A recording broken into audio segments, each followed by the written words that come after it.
Visakha steel plant దగ్గర తీవ్ర ఉద్రిక్తత నెలకొంది. విశాఖ స్టీల్ ప్లాంట్ను సెయిల్లో కలపాలని కార్మిక నేతలు డిమాండ్ చేస్తూ కూర్మన్నపాలెం జాతీయ రహదారిపై బైఠాయించి నిరసనకు దిగారు. ప్రైవేటీకరణ నిర్ణయాన్ని వెంటనే వెనక్కి తీసుకోవాలని నినాదాలు చేశారు. ఆందోళనకు దిగిన నేతలను పోలీసులు అరెస్ట్ చేశారు. పూర్తి వివరాలు మా ప్రతినిధి నాయుడు అందిస్తారు.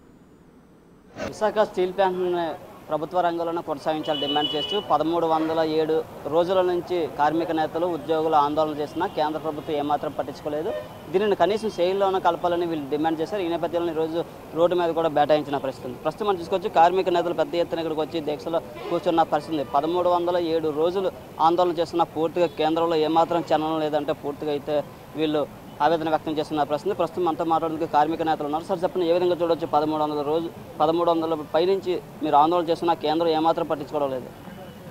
ఈరోజు విశాఖపట్నం స్టీల్ ప్లాంట్ని అమ్మాలని చెప్పి నిర్ణయించిన తర్వాత కేంద్ర ప్రభుత్వం కావాలని కుట్ర చేసి చంపేసే పని చేస్తూ ఉంది. కాబట్టి మేము అడుగుతున్నది ఏంటి, విశాఖపట్నం స్టీల్ ప్లాంట్ని పూర్తి సామర్థ్యంతో నడపమని అడుగుతూ ఉన్నాం. కార్మికులుగా మేము పనిచేయడానికి సిద్ధంగా ఉన్నాం. మీరు కనీసం రా మెటీరియల్ ఇచ్చి విశాఖపట్నం స్టీల్ ప్లాంట్ని ఎందుకు పనిచేయించడం లేదని చెప్పి అడుగుతూ ఉన్నాం. కార్మికులకి లేకుండా ఈరోజు సామర్థ్యంతో నడిపించకుండా 75 లక్షల టన్నుల సామర్థ్యం ఉన్నటువంటి విశాఖపట్నం స్టీల్ ప్లాంట్ని ఈరోజు 20 లక్షల టన్నులకు కుదించారు. అలాగే కార్మికులను తీసేస్తామని చెప్తా ఉన్నారు. కార్మికులకు జీతాలు ఇవ్వడం లేదు.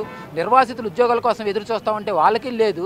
ఏ విధంగా విశాఖపట్నం స్టీల్ ప్లాంట్ ముందుకు తీసుకెళ్లారని మేము అడుగుతూ ఉన్నాం. ఈ రోజున కావాలని కేంద్ర ప్రభుత్వం కుట్ర పని విశాఖపట్నం స్టీల్ ప్లాంట్ని మూసివేత దిశగా ప్రయాణం చేస్తూ ఉంది. దీనికి వ్యతిరేకంగా మేము అడుగుతుంది ఏంటంటే, రాష్ట్ర ప్రభుత్వం అన్నది కేంద్ర ప్రభుత్వం మీద ఒత్తిడి తీసుకురావాలి. ఈ రోజున చాలా క్రిటికల్ మూమెంట్ ఇది. కాబట్టి ఈ సమయంలో కనుక ఒత్తిడి తీసుకురాపోయినట్టయితే, చేయి జారుకున్నట్టయితే విశాఖపట్నం స్టీల్ ప్లాంట్ మనం కాపాడుకునే పరిస్థితి ఉండదు. కాబట్టి మేము అడుగుతుంటే రాష్ట్ర ప్రభుత్వం కేంద్ర ప్రభుత్వం ఒత్తిడి తీసుకొచ్చి విశాఖపట్నం స్టీల్ ప్లాంట్ని సెయిల్లో విలీనం చేసే విధంగా పూర్తి సామర్థ్యంతో నడిపే విధంగా కృషి చేయాలని చెప్పి కోరుతూ ఉన్నాం. చెప్పండి, గత కొన్ని రోజులుగా పూర్తిగా ఆందోళన చేస్తున్నారు, అలాగే రోడ్డు మీద బైఠాయించారు. వాళ్ళు ఏం చెప్పదలుచుకున్నారు కేంద్రానికి? మేము ఆంధ్రుల ఆత్మగౌరవం ప్రతిరూపమైన విశాఖపట్నం స్టీల్ ప్లాంట్ కాపాడుకోవడం కోసం కంకణం కట్టుకున్నాం. ఇదే సందర్భంలో ఈ రాష్ట్ర ముఖ్యమంత్రి చంద్రబాబు నాయుడు గారు ఈ టెంట్కి వచ్చి ఈ స్టీల్ ప్లాంట్ కాపాడుతామని చెప్పేసి హామీ ఇచ్చున్నారు. పవన్ కళ్యాణ్ గారు డిప్యూటీ సీఎంగా ఉన్నటువంటి ఆయన కూడా ఇక్కడ వచ్చేసి ఇక్కడ పెద్ద మీటింగ్ పెట్టేసి ప్లాంట్ కాపాడుతూ ఉన్నారు. కేంద్ర ప్రభుత్వం దీన్ని ఎలాగో చంపేసి ఇది పనిచేయదని చెప్పేసి ఒక ఇది ఇవ్వాలని చెప్పేసి రా మెటీరియల్ ఇవ్వట్లేదు. మరో ప్రక్కన క్యాపిటల్ కావాల్సినటువంటి మనీ ఇవ్వకుండా తాత్సారం చేస్తూ ఉంది. ఓ పక్క నుంచి పార్లమెంట్లో ఇదే ప్రభుత్వం ప్రకటిస్తూ ఉంది.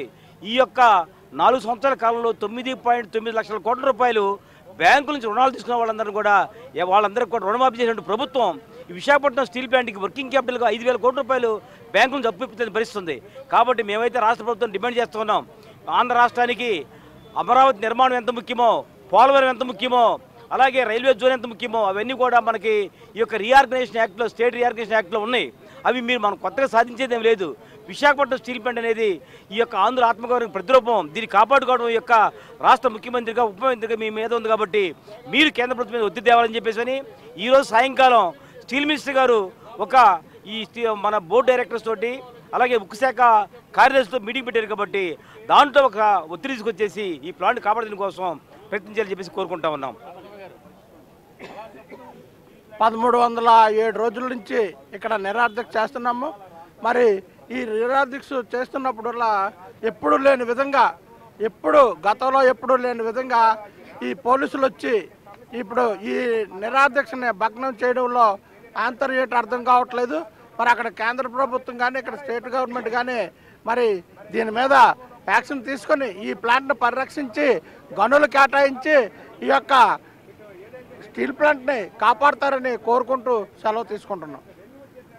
పూర్తిగా అయితే చూడొచ్చు, వీళ్ళు 1307 రోజుల నుంచి ఆందోళన చేస్తున్న కేంద్రం ఏమాత్రం పట్టించుకోవడం లేదని పెద్ద ఎత్తున అయితే ఉద్యోగులు ఈరోజు రోడ్డు మీద బైఠాయించి పూర్తిగా కూర్మన్నపాలెం హైవే జాతీయ రహదారిని అయితే స్తంభించిన పరిస్థితి అయితే మనం చూడొచ్చు. అలాగే పూర్తిగా కేంద్ర ప్రభుత్వం అయితే స్టీల్ ప్లాంట్ విషయంలో నిర్లక్ష్యంగా ఉందని చెప్పొచ్చు. ఎందుకంటే గత కొన్ని రోజులు మేము ఆందోళన చేస్తున్నాం, మా హక్కుల కోసం పోరాటం చేసినా పూర్తిగా ఏమాత్రం పట్టించుకోలేదని చెప్పవచ్చు. ఇక్కడ బోర్డులో మనం చూడొచ్చు, పూర్తిగా 1307 రోజు అంటే పూర్తిగా దాదాపుగా 4 సంవత్సరాల నుంచి స్టీల్ ప్లాంట్ కోసం ఉద్యోగులు, కార్మిక నేతలు పెద్ద ఎత్తున ఆందోళన చేస్తున్నారు. వీళ్ళతో పాటు నిర్వాసితులు కూడా ఉన్నారు. పాపం స్టీల్ ప్లాంట్ కోసం ఆనాడు భూములు ఇచ్చిన నిర్వాసితులు పూర్తిగా అయితే ఇప్పుడు రోడ్డు పాలయ్యారు. ఎందుకంటే మాకు భూమి తీస్తున్నారు కానీ మాకు ఉద్యోగులు కూడా ఇవ్వలేదని వాళ్ళు పెద్ద ఎత్తున ఆందోళన చేస్తున్నారు. 4 సంవత్సరాలకు పైగా మేము ఆందోళన చేస్తున్నా కేంద్రం ఎందుకు పట్టించుకోవడం లేదు, మాకు ఎందుకు న్యాయం చేయడం లేదని వాళ్ళు డిమాండ్ చేస్తున్న పరిస్థితి ఉంది. కెమెరా పర్సన్ మురళీతో నాయుడు, బిగ్ టీవీ, విశాఖ నుంచి.